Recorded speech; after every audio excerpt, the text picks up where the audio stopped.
There is a peculiar silence that settles in when a person walks alone. No voices to interrupt, no footsteps to match, only the rhythm of their breath and the echo of their own mind. And yet, this silence is the very thing most people try to avoid. They fill their pockets with music, their hands with screens, their ears with noise, as if being left alone with themselves were a danger, as if solitude were a punishment. But here is the uncomfortable truth. Every human being, no matter how surrounded, is walking alone. In birth, in death, in the deepest corners of thought, there is no one else but the self. To walk alone is not loneliness. It is not exile. It is freedom. It is the choice to no longer measure one's worth in the mirror of others. It is the quiet recognition that life does not require an audience. And so, this journey begins here, with a step taken not toward the crowd, but away from it. A step into the vast and often frightening space of solitude. Because in that space, if one has the courage to remain, something extraordinary is waiting. Not emptiness, but liberation. The silence that frightens. He begins walking down a narrow path, a road where the trees lean in and the world falls quiet. At first it feels strange. The absence of chatter, the absence of company, the absence of familiar distractions. And then it happens. An unease begins to rise. The silence grows heavy, pressing against the mind. Every thought becomes louder, sharper, impossible to escape. Memories reappear, insecurities speak, and the restlessness of the human heart begins its revolt. This is why people run from solitude. Not because it is empty, but because it is full. Full of what they have avoided, suppressed, and refused to confront. The silence of solitude does not soothe at first, it exposes. One remembers the faces they tried to impress, the failures they tried to bury, the choices they regret, and the fears they deny. All of it rises when there is no one else to distract or affirm. Most turn back here. Most retreat into the comfort of voices, of gatherings, of endless noise, because it is easier to dissolve into the crowd than to face the unfiltered presence of one's own being. And yet, for those who remain, something shifts. At first, the silence is hostile, but slowly, the hostility reveals itself to be honesty.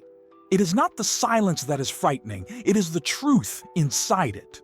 To walk alone is to walk through this confrontation. It is to stand unarmed in front of the self and ask, "Who am I?" when no one else is watching. And though the answer may sting, it is also the beginning of real freedom. For when a man no longer fears his own company, the world outside loses its power to control him. He discovers a strength that is not dependent, a peace that is not borrowed. This is the hidden promise of solitude, that behind the terror of silence lies the possibility of authenticity, not the self that performs, not the self that pleases, but the self that simply is. And so, the walk continues. The silence remains, but it is no longer only frightening. It begins to whisper. It begins to reveal the hidden difference, loneliness versus solitude. Loneliness and solitude are often spoken of as if they were the same, but they are not. They share the same silence, yet their weight is entirely different. Loneliness is a wound.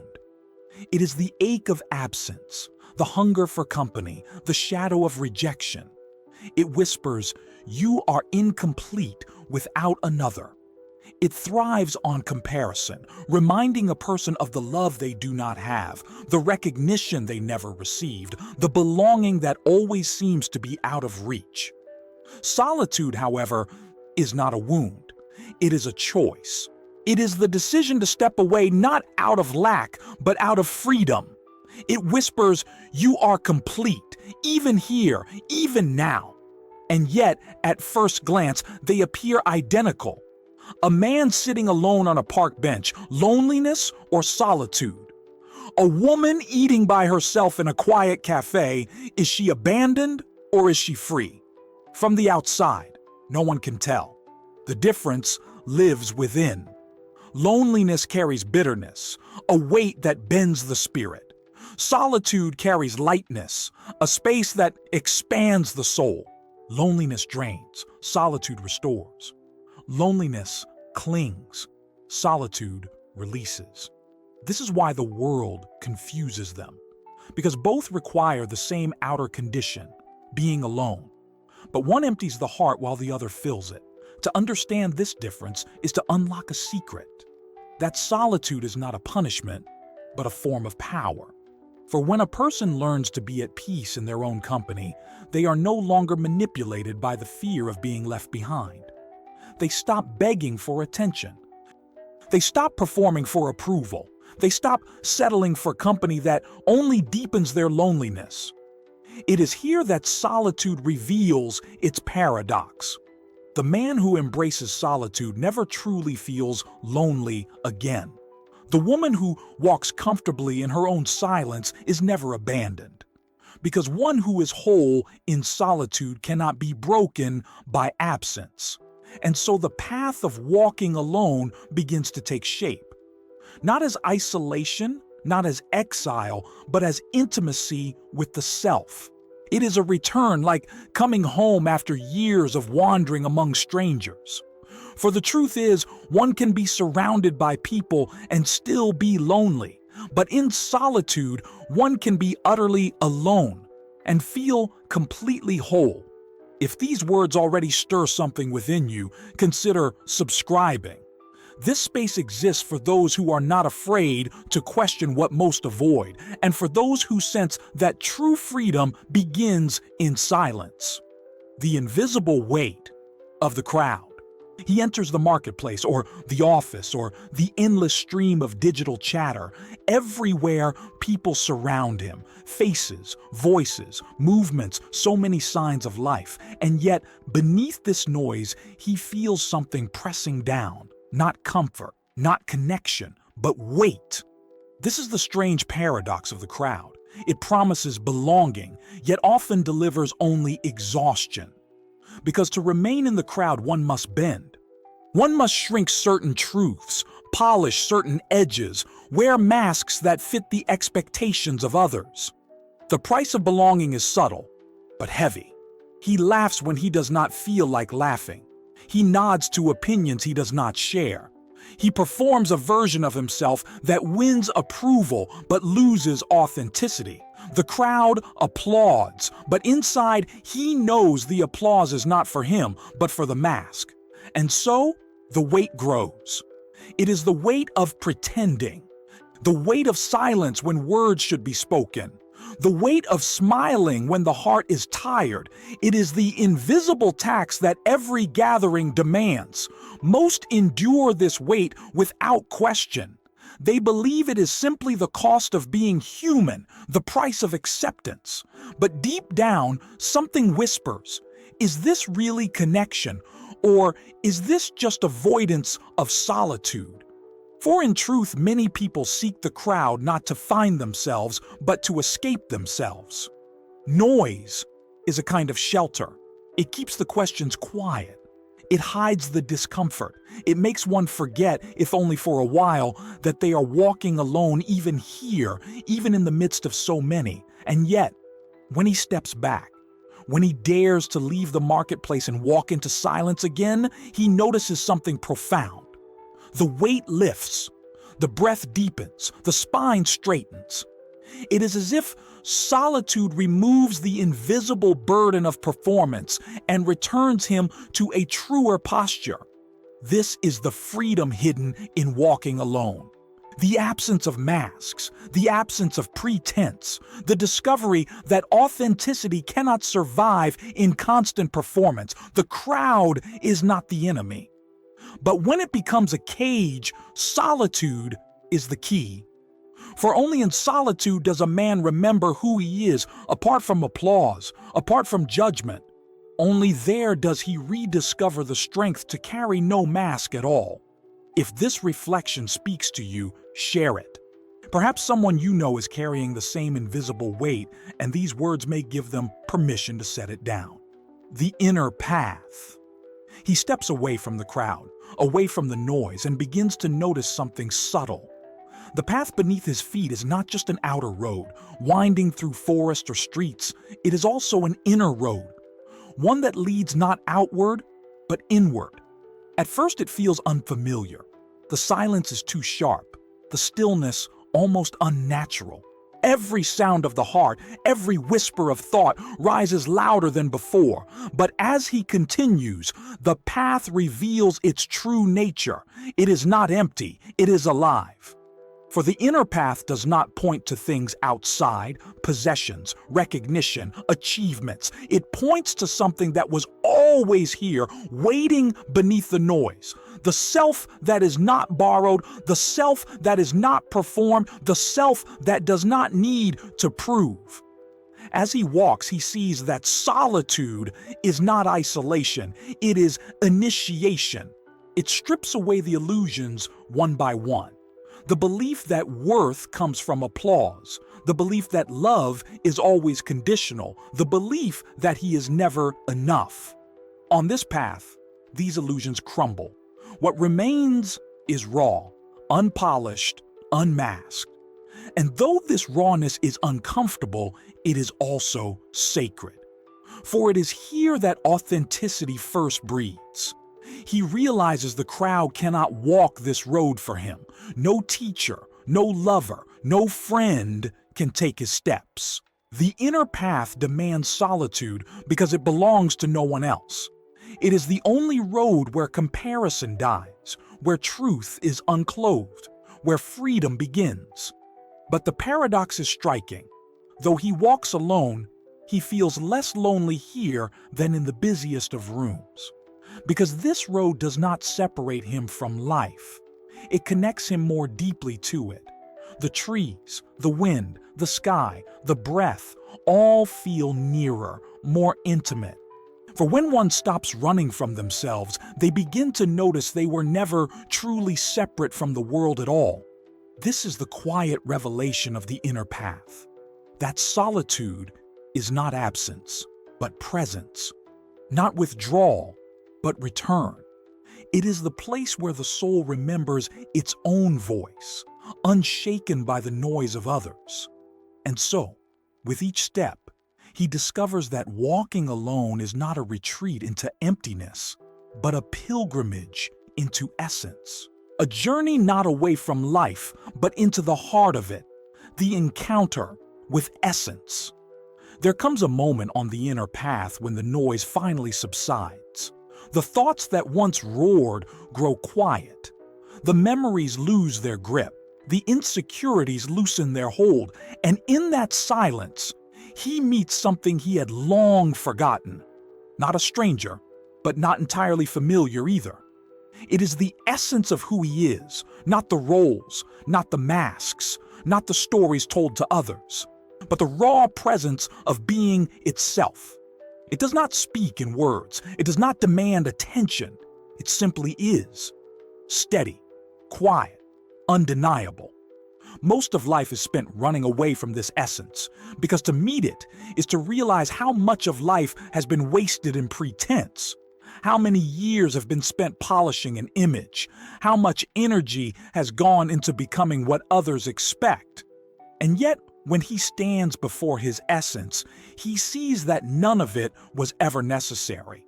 The self beneath all performance was always here, complete, unbroken. It is a shocking realization. That solitude does not create this essence. It only reveals it, like mist clearing from a mountain that was always there, like a mirror wiped clean of dust. Here, the hunger for approval begins to fade. The desperation for validation dissolves, because he sees at last that he is not empty, he is not lacking, he is whole. This encounter does not make him superior. It does not give him a reason to look down on others. Quite the opposite. It softens him. because he understands now that everyone beneath their masks carries the same essence. Everyone hides it, everyone fears it, and everyone, in silence, could rediscover it. This recognition changes how he walks. No longer hurried, no longer restless. Each step feels rooted, deliberate, alive. He no longer walks to impress, or to escape, or to chase. He walks simply to walk, because in solitude, walking itself is enough. And so, the encounter with essence becomes the turning point. The moment where solitude stops feeling like emptiness and begins to feel like home, where silence stops frightening and starts embracing, where the fear of being alone transforms into the joy of simply being. If this moment of recognition feels familiar, if you too have glimpsed your own essence in silence, subscribe. This channel is a companion for those who choose truth over noise and depth over distraction. The freedom of needing nothing. With the encounter of essence, something remarkable begins to unfold. The weight of needing slowly falls away. The craving for approval, for recognition, for company. It loosens its grip, like a hand unclenching after years of tension. He realizes that most of life's suffering is tied to this endless needing. Needing to be loved, needing to be admired, needing to be understood. Each need becomes a chain, pulling him toward disappointment, binding him to the expectations of others. But solitude reveals another way. When he stands in his own presence, unashamed and unmasked, he discovers a strange kind of freedom. The freedom of not having to depend, the freedom of being enough. This freedom is not arrogance, it is clarity. He no longer chases attention because he sees its emptiness. He no longer begs for belonging because he knows he is already whole. He no longer fears rejection because rejection cannot touch essence. It is as if a great hunger finally dissolves. He no longer consumes people as a way to fill the void. Instead, he begins to love them more freely, more gently, not out of need, but out of abundance, not to complete himself, but to share what is already complete. The world does not understand this kind of freedom. It confuses it with detachment, with indifference, with coldness. But he knows it is the opposite. For only the one who does not need others is truly able to love them. Only the one who is free from dependence can stand beside another without trying to control or possess them.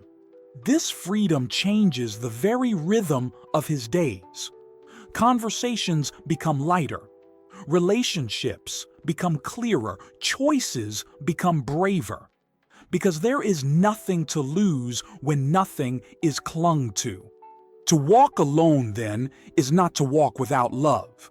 It is to walk without fear, without the desperation of what if they leave me, without the anxiety of what if they do not see me. For he has already met the one who will never leave, the one who will never turn away, his own essence. This is the freedom of solitude. Not a rejection of the world, but a new way of being in it, no longer chained by need, no longer enslaved by fear, but open, present, alive. And in this freedom, he discovers the paradox at the heart of solitude, that the man who needs nothing is the one who finally has everything, the power of walking alone. The path is long, but no longer heavy. The silence that once frightened him now feels like a companion. The solitude that once seemed like exile has revealed itself as freedom. And so he continues to walk alone, yet not lonely. Each step is no longer a search, but a statement. A declaration that he does not need the crowd to give his life meaning. A recognition that meaning has always walked with him, quietly, patiently, waiting to be noticed. There is a power in this kind of walk, not the power of control, not the power of domination, but the subtle, unshakable power of self-possession. He belongs to himself now. His worth is not borrowed. His peace is not fragile. His joy is not conditional. The world may look at him and call it loneliness. They may see his solitude as a sign of weakness, of rejection, of lack. But he knows better, for he has tasted the difference. He has felt the weight of the crowd, and he has felt the lightness of solitude. He has carried the chains of needing, and he has carried the freedom of letting go. And so he walks, not against the world, but through it. He can join the crowd when he wishes. He can share, connect, love, and laugh. But he no longer disappears and into it. He no longer fears its absence. Because he has found something that the world cannot give and therefore cannot take away. The power of walking alone is not about rejecting others. It is about no longer rejecting oneself. It is about discovering that the company of one's own being is not a punishment, but a sanctuary. It is about realizing that solitude is not the end of connection, but the beginning of the only connection that makes all others true. This is why walking alone is powerful. Because it frees him from the tyranny of appearances. It frees him from the endless chase of validation. It frees him from the illusion that he is incomplete. And in this freedom, he finally discovers what it means to live. So he keeps walking, not to arrive anywhere, not to prove anything, but because walking itself has become enough. And because in solitude, he has finally found the one companion he can never lose, himself. The quiet return. The journey began with fear. The silence was heavy, the solitude unbearable. It felt like absence, like punishment, like exile. But step by step, the truth revealed itself. What was once frightening became familiar. What was once empty became full. And what was once mistaken for loneliness was discovered to be freedom. He walked through the silence and found honesty. He walked away from the crowd and felt the weight lift. He walked inward and encountered his own essence. He walked long enough to see that he needed nothing, and in that needlessness discovered everything. This is the quiet power of solitude. It strips away the illusions until only truth remains. It teaches that freedom is not found in the approval of others, but in the courage to stand alone. It shows that love is not born of need, but of wholeness. And it whispers that the one companion who never leaves is the one who was always here. So he continues walking, alone, yet not lonely. Because he knows now that solitude is not the absence of life. It is the ground of life itself. It is not the end of connection. It is the beginning of authenticity. It is not weakness. It is strength in its purest form. Perhaps in the end, this is the greatest freedom, to no longer fear being alone, to walk with silence as a friend, to carry within a peace that no one else can give and no one else can take away. And so the path does not end. It stretches on, quiet, steady, infinite. An invitation for anyone brave enough to take the first step, to walk away from the noise, even for a moment, to discover the self that waits patiently in solitude, to realize that true freedom begins here, in the simple, unshakable power of walking alone.